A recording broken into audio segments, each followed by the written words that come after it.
Surgery పూర్తయిన అనంతరం junior NTR social media వేదికగా స్పందించారు. తాను క్షేమంగా ఉన్నానని, శస్త్రచికిత్స విజయవంతంగా పూర్తయిందని వెల్లడించారు. తనపై ప్రేమ చూపించి ప్రార్థనలు చేసిన అభిమానులకు, కుటుంబ సభ్యులకు, స్నేహితులకు ఆయన హృదయపూర్వక ధన్యవాదాలు తెలిపారు. అలాగే తనకు మెరుగైన వైద్యం అందించిన కిమ్స్ వైద్య బృందానికి కృతజ్ఞతలు తెలుపుతూ త్వరలోనే అందరినీ కలుస్తానని తారక్ ఎక్స్ లో పోస్టు పెట్టారు. నేను బాగానే ఉన్నాను.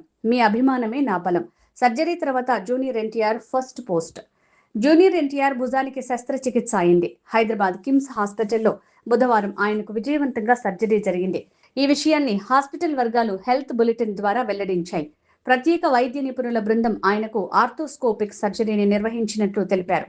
తారక్ ఆరోగ్యంగా ఉన్నారని, ప్రస్తుతం వైద్యుల పర్యవేక్షణలో ఉన్నట్టు పేర్కొన్నారు. అయితే ఆయన పూర్తిగా కోలుకోవటానికి 2-3 నెలల సమయం పడుతుందన్నారు. తాజాగా ఎన్టీఆర్ స్వయంగా తన ఆరోగ్యం గురించి అప్డేట్ ఇచ్చారు. సర్జరీ తర్వాత జూనియర్ ఎన్టీఆర్ సోషల్ మీడియాలో తన ఫస్ట్ పోస్ట్ షేర్ చేసుకున్నారు. తాను బాగానే ఉన్నానని, అభిమానుల సపోర్ట్ తనకు ఎంతో బలాన్ని ఇచ్చిందని పేర్కొన్నారు. మీరందరూ చూపించిన ప్రేమ, అందించిన ప్రార్థనలకు నా మనస్సు నిండిపోయింది. శస్త్రచికిత్స విజయవంతంగా పూర్తయింది. నేను క్షేమంగా ఉన్నాను.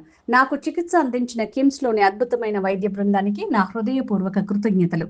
నా స్నేహితులు, కుటుంబ సభ్యులు, అభిమానులు, మీ అందరి మద్దతు నాకు ప్రతిరోజు ఎంతో బలాన్నిస్తోందని, త్వరలోనే కలుద్దామని ఎన్టీఆర్ ఎక్స్ లో పేర్కొన్నారు.